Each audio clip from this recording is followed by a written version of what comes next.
یا 100 روپیہ جو مرضی کر لو، بہرحال ہوا ایسا ہی ہے۔ تو اس طرح تو سیاست قومی نہیں ہو سکتی، نہ قومی معاملات صحیح ہو سکتے ہیں۔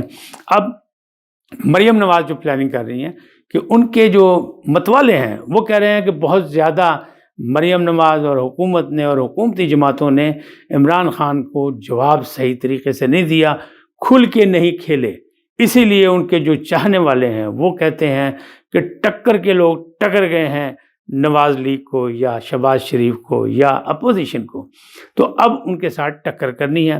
اب یہ ٹکر ٹکری چلے گی، ہر سیاسی جلسے میں آپ دیکھیے گا کوئی نئی سے نئی پھلجڑی چھوڑی جائے گی۔ مریم نے دعویٰ کر دیا، مریم نواز نے، کہ میں ہینڈلرز کے باری باری نام لوں گی، بتاؤں گی کون کون کہاں کہاں کس طرح، اور انٹرنیشنلی جو میڈیا اور انٹرنیشنلی جو شخصیات عمران خان کے پیچھے آ گئی ہیں اور ان کو مطلب کھڑے ہو کے ان کی پشت پناہی کر رہی ہیں، وہ کیوں کر رہی ہیں، کتنے پیسے عمران خان جو ہیں مختلف فرموں کو دے رہے ہیں اپنی لابی بنانے کے لیے، اور کیسے عمران خان جو ہے امریکہ کو سازشی کہہ کے پھر امریکہ کے ساتھ شامل ہیں۔ بلکہ ان کا تو دعویٰ ایک اور بھی ہے، وہ کہتے ہیں ہم ثابت کریں گے کہ یہ بندہ جو ہے یہ ہے ہی امریکن ٹاؤٹ۔ اب بتائیے ایک نیا الزام، یہ امریکن ٹاؤٹ ہے، اگر امریکن ٹاؤٹ ہو تو پھر امریکہ کے خلاف سائفر کا کیا مسئلہ تھا؟ تو وہ کہتے ہیں اس تحریک کو بڑھانے کے لیے، کہ لوگوں کو دکھانے کے لیے، کہ امریکہ کو بتانے کے لیے کہ دیکھو پاکستان میں تمہاری مخالفت بھی ہے، پاکستان میں تمہارے خلاف سازشیں بھی ہیں، تمہاری باتیں بھی ہو رہی ہیں اور تمہیں بدنام بھی کیا جا رہا ہے، لیکن ہم تمہارا ساتھ دے رہے ہیں۔ تو اندر لکھاتے پاجی رلے سن، وہ ٹرمپ کے دور میں رہتے تھے، وہ کہتے ٹرمپ از مائی فرینڈ، اور ٹرمپ بھی یہی کہتے تھے عمران از مائی فرینڈ۔ تو اب کون کس کا دوست ہے؟ ہمارے دوست نہیں لگتے، یعنی پاکستان کے دوست نہیں لگتے، کیونکہ جو حالات پیدا ہوئے ہیں اس میں وہی ہیں کہ خطرناک عمران خان روزانہ کی بنیاد پر مزید خطرناک ہوتے جا رہے ہیں، اور امریکہ بہادر ہمیشہ ہمارے لیے مشکلات ہی پیدا کرتا ہے، ایک چھوٹی سی ہڈی ڈال کے پھر ہمیں مشکلات پیدا ہوتا ہے۔ عالمی ادارے، IMF کی مثال آپ کے سامنے کا، IMF ابھی تک کسی کروٹ بھی سیدھا ہونے کو تیار ہے، اس کی کوئی کل سیدھی نہیں ہے، وہ ہم پہ ڈو مور کرے جا رہا ہے۔ تو باقی ادارے بھی جو عالمی مالیاتی ادارے ہیں وہ بھی ہمیں نقصان پہنچا رہے ہیں۔ کیوں؟ اس کی سزا کس بات کی؟ سزا ایک بات کی ہے کہ پاکستان میں چین کے تعاون سے، آزمودہ دوست چین کے تعاون سے یہاں پہ سی پیک بن رہا تھا، اور اس سی پیک میں رشیا بھی شامل ہو گیا تھا، اور اب تو چین نے دوستی کرا دی ہے سعودی عرب کی اور ایران کی، لہٰذا جو مسلم یہ بلاک جو ہے اس میں تو اور مضبوطی آنے والی ہے۔ اور پھر رشیا اور چین اگر سی پیک میں برابر کا شامل ہوگا اور گرم پانی تک جانے کا اسے راستہ مل جائے گا، یعنی گوادر پورٹ تک، تو پھر ان سب کے وارے نیارے ہوں گے۔ تو امریکہ بہادر کو یہی غم کھائے جا رہا ہے، لہٰذا ادھر سے کسی قسم کی ٹھنڈی ہوا آنے کی امید نہیں ہے۔ اب جو اچانک حملہ ہوا ہے وہ اسی بات پہ ہوا ہے کہ سی پیک کے معاملات جو ہیں دوبارہ یعنی رینیو ہو گئے ہیں اور دوبارہ اس پہ کام شروع ہو گیا ہے اور معاملات آگے بڑھے۔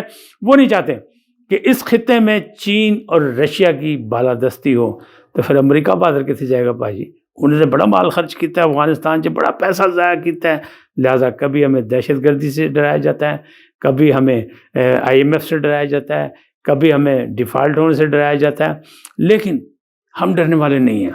بس ہمارے لیڈران اگر سمجھ جائیں، اس بات کو دیکھ لیں کہ معاملات ٹھیک کر لیں۔ شہباز شریف جب آئے تھے حکومت میں تو انہوں نے پہلے ہی کہا تھا کہ مساق کے معیشت کرتے ہیں، لیکن عمران خان نے انکار کر دیا تھا۔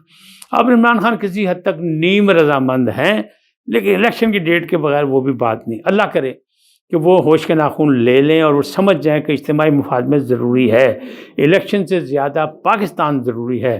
تو پاکستان کی خاطر، پاکستانی قوم کی خاطر، پاکستان کی ترقی اور خوشحالی کی خاطر ضروری ہے کہ مل بیٹھیں اور پھر کوئی میثاق جمہوریت ایسا کرے کہ آئین و قانون کی بالادستی ہو، پارلیمنٹ جو ہے مضبوط ہو، ہمارے قومی ادارے جو ہیں اس میں استحکام آئے، پھر بات آگے بڑھے گی، ورنہ نہیں بڑھے گی۔